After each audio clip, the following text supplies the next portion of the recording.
Dobar dan i dobrodošli u novi video. Danas pravimo kokos kiflice. Ukoliko vas zanima ovaj recept, ostanite sa mnom.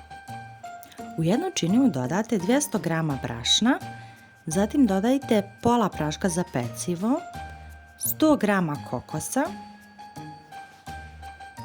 dodajte zatim 50 g šećera, dodajte jedno jaje i na kraju još dodajte 125 g maslaca koji ste prethodno nasjeckali ovako na neke listiće. Na kraju još sjedinite to tijesto. Ja sam sjedinila rukom pošto mi je tako bilo najlakše.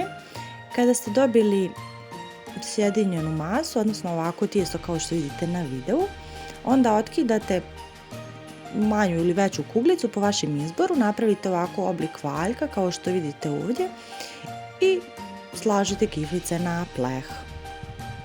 Na dno pleha stavite papir za pečenje i kada ste napunili pleh sa ovim kiflicama, kiflice pečete u zagrijanoj rjerni na 200 stepeni 15 minuta.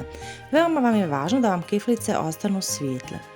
Kada su se kiflice ispekle, svaku ovu kiflicu uvaljate u prah šećer i možete da ih služite odmah ili da pustite da malo otpuste.